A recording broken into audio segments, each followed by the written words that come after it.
she said. "I found the love of my life. He's a guy I met online. I'm flying to Florida to meet him." I looked at her, smiled, and nodded. "I hope you're happy." Then I changed all the locks and moved all her belongings back to her mom's house.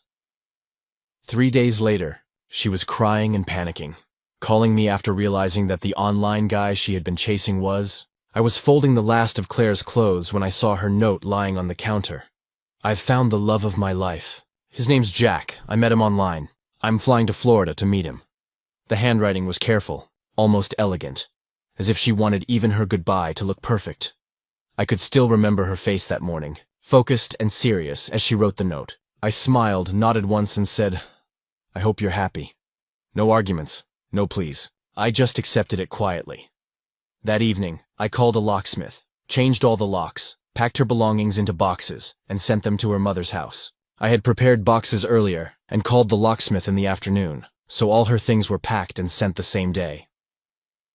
3 days later, my phone buzzed just after midnight. Her name appeared on the screen. I hesitated, then picked up. Her voice was trembling and cracked as she spoke through the line. Claire and I had been together for almost 5 years. We met at a friend's party. She was by the record player, pretending to know the band playing. I teased her, she laughed, and that was how we started dating. Back then, she was confident and outgoing. I was quiet, a systems engineer who liked predictable routines, calm mornings, and black coffee. Somehow we fit together. For a long time, I thought she would be the last person I'd fall for. 2 years into our relationship, we moved into a small apartment downtown. My name on the lease, her art prints on the walls. We had routines, morning runs, weekend markets, takeout on Fridays. It wasn't glamorous, but it was steady. And that steadiness felt like love to me. Looking back, maybe that's when I stopped noticing how restless she was becoming. She started spending more time online, joining forums, creative groups, and making late-night video calls with people I didn't know. I noticed she stayed up until 2 a.m. several nights a week and often spoke quietly into her headphones. I didn't push. Trust, I thought, meant giving someone room to breathe. But the space I gave her became the distance between us. Over the next few months, her laughter and tone changed. It didn't sound like before when we were together, and she seemed distant, focused on her screen instead of the room. One afternoon, I came home early from work. She was sitting on the balcony, talking to someone through her earbuds, voice soft and unfamiliar. When she saw me, she jumped and ended the call quickly. "Just a friend," she said. Her cheeks were red. I wanted to believe her. Then came the small changes. Deleting messages when I walked by. Switching tabs too quickly. The faint smell of new perfume she'd never worn for me. Still, I convinced myself it was nothing. I didn't want to be that guy. Paranoid. Insecure, controlling, until one night, she mentioned him. Jack. It was casual at first. A passing comment about a guy from Florida who gives amazing feedback on my work. She talked about how creative he was, how they shared the same sense of humor, how he just gets it. The way she said his name felt too warm for someone she'd never met. That's when I realized something had shifted, not just between us, but inside her. She started dressing differently, staying out later, spending money she didn't have on trips she hadn't planned yet. When I asked what was going on, she said, "Adam, don't make this a big deal. You wouldn't understand." And maybe she was right, because I didn't understand how someone could walk away from everything real for something that only existed on a screen. Still, I held on, hoping it was just a phase, that she'd come back down to earth. But every day she drifted further. Until finally, that morning, she looked me in the eyes and said the words that ended everything. "I've found the love of my life. His name's Jack. I'm flying to Florida to meet him."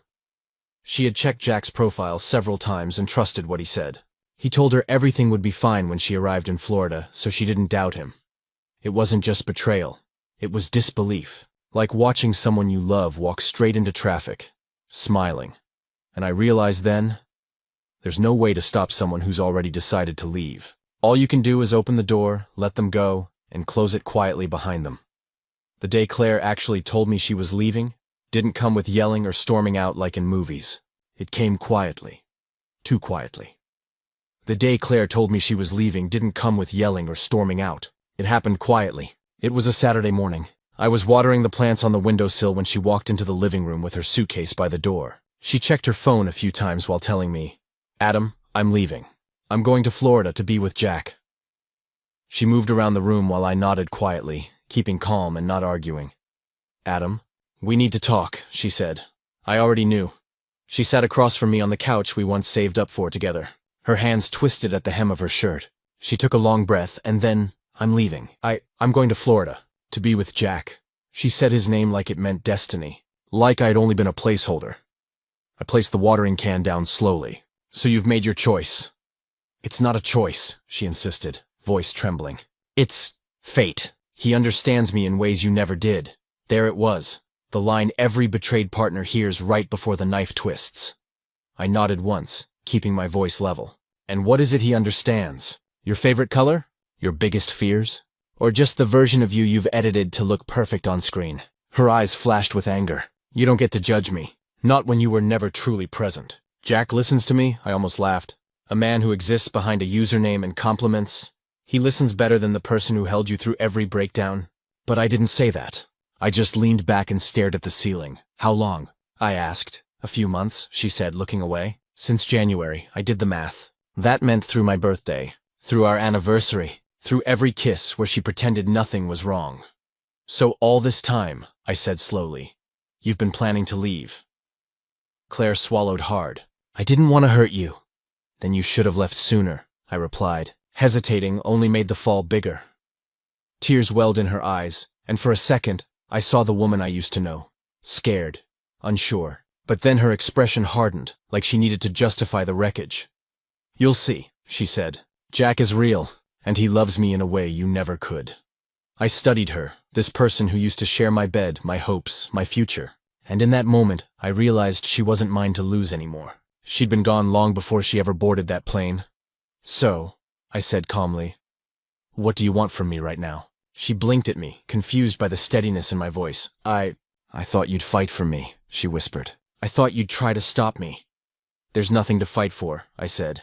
You already left, her lower lip trembled. You're just going to let me go. I'm not letting you go, I corrected. You're walking away. Silence hung heavy between us. She looked small suddenly. Small in a dream absurdly too big for her. You'll regret this, she muttered, grabbing the suitcase handle. One day you'll realize what you lost. I stood and opened the door for her. Goodbye, Claire. She paused at the threshold. Her eyes searched mine, desperate for anger, for a plea, for something that would make her feel powerful. But there was nothing left to give. And I think that hurt her more than any shouting ever could. She left without another word. I closed the door behind her, locked it, and leaned my forehead against the wood. My hands shook, not from sadness, but from the sudden lightness of being free from a weight I didn't realize I'd been carrying. Love hadn't left that apartment. The illusion of it had. The morning after she left, the apartment felt strangely weightless. No perfume in the hallway. No hum of her playlists bleeding through the walls. Just quiet. A kind of peace I hadn't realized I'd been starving for. I spent that day in silence, moving through each room like a surgeon removing a tumor. Her art supplies, her books, the mug that said good morning, sunshine, all boxed neatly and labeled, return to sender. By noon, I called a locksmith. Watching the old locks come off was almost symbolic. The last bits of shared trust unscrewed from the doorframe. Then I changed every password. Wi-Fi, Netflix, shared drive, even the grocery app. One by one, the digital traces of her disappeared, until the only thing left was the memory. Her mother answered when the delivery truck dropped off the boxes that evening. She didn't say much, just a quiet, resigned, I'll take them. Maybe she knew. Maybe mothers always do. 3 days passed. Then at 12:47 a.m., my phone rang. Claire. I let it buzz twice before answering. Her voice came through the speaker. Shaky, broken, almost unrecognizable. Adam, I need you. I stayed silent. He's gone, she said, sobbing. Jack's gone. He isn't who he said he was. I felt my stomach tighten, but my voice didn't waver. What do you mean? He lied about everything, she cried. His photos were fake, stock pictures. The address he gave me was some abandoned rental. I flew all the way to Florida, and there was no one waiting at the airport. I tried calling. The number's disconnected. I lost my money, Adam. I lost everything. She was gasping between words, half hysterical. I'm at a motel, she whispered. I don't know what to do. Please, just tell me what to do. For a long time, I didn't say anything. I could hear the hum of the motel's air conditioner through the line, the muffled sound of her crying. Then I spoke, slowly. "Claire, you remember when you said you found the love of your life?" She sniffled. "Adam, please don't." I cut her off, my tone steady. "You did find him. You found exactly what you were looking for. Attention, excitement, validation. Just not reality." She let out a strangled sound, half cry, half breath. "You can't be serious," she whispered. "You're just going to let me fall apart like this?" "You made your choice," I said quietly. "I'm only respecting it." Then before she could reply, I ended the call.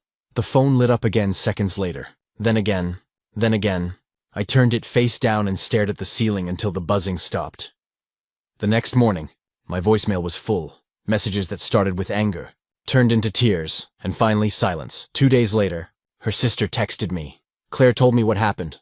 She's devastated. You could at least check if she's okay." I didn't reply. That night, as I sat on the balcony with a cup of coffee, I thought about how love can turn into noise, begging, apologizing, promising. But peace? Peace is quiet, and I'd earned my silence. Weeks later, a mutual friend told me the full story. Jack wasn't just a scammer. He was part of a ring that targeted women online with fake profiles, stolen photos, and stories of instant connection. Claire had sent him nearly $5,000 for plane tickets and other costs he claimed were necessary, believing she was meeting the right person. She'd fallen for an illusion and lost herself in the process. When I heard that, I didn't feel triumphant, just sad. Sad for what she'd thrown away chasing something that never existed, but I didn't reach out. Not out of hatred, out of self-respect, because sometimes walking away isn't cruelty. It's closure. It's strange how quickly people rewrite the story when they realize you won't play the villain they expect. A week after Claire's meltdown, her mother called me. The tone was sharp, the kind that drips guilt instead of reason. "Adam, how could you just abandon her like this? She's lost, she's humiliated, she needs support." I took a slow breath. "With all due respect, ma'am, your daughter didn't get lost. She took a one-way flight to it." There was silence on the other end, followed by a shaky sigh. "You've changed," I smiled faintly. "Yes, finally." That night, I deleted the last photos of Claire from my phone. Not out of anger, just because I no longer needed evidence that she'd been real. Over the next few weeks, news trickled in through mutual friends. Claire had moved back in with her mother. She'd quit her freelance work because clients stopped trusting her after she went missing for weeks chasing her soulmate. Her savings were gone, her reputation bruised, her confidence shattered. She tried reaching out one last time. A long email with the subject line, "You were right." I never opened it. People love to talk about closure like it's a door you can shut neatly behind you. But real closure isn't cinematic. It's just a day when you wake up, make your coffee, and realize you didn't think about them until halfway through your morning. That day came quietly for me. I started running again.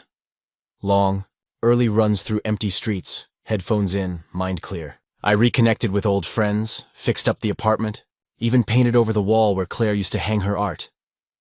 The silence that used to feel heavy now felt like ownership. A month later, at the cafe near my office, I ran into someone new, Mara, a photographer. She laughed too loudly, spilled coffee on her own notebook, and didn't apologize for it. There was no spark of fate or grand connection, just something simpler. Calm. We started talking, then walking, then seeing each other. She didn't need saving, and I didn't need to prove anything. It was refreshing to be with someone who lived in the same world as me, not some fantasy built out of pixels and promises. One afternoon, while cleaning, I found an old sketch of Claire's tucked inside a drawer, a pencil drawing of us sitting side by side, smiling at nothing. I stared at it for a while, then folded it gently and placed it in the trash, not out of spite, out of peace, because I finally understood. The opposite of love isn't hate. It's indifference. Meanwhile, through friends, I learned that Jack, or whoever he really was, had resurfaced online under a new name. And despite everything, part of me knew Claire might still be searching for him. Some people don't learn. They just repeat until life teaches them harder. But that was no longer my burden to carry. When people asked what happened between us, I told them the truth. No embellishment, no bitterness. She chased a dream. I stayed awake.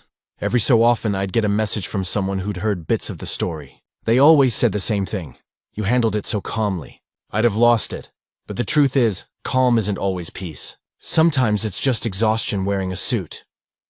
Now, months later, I still think about that night she called me from that motel in Florida. The sound of her voice breaking through the line. I used to replay it in my head. Not anymore.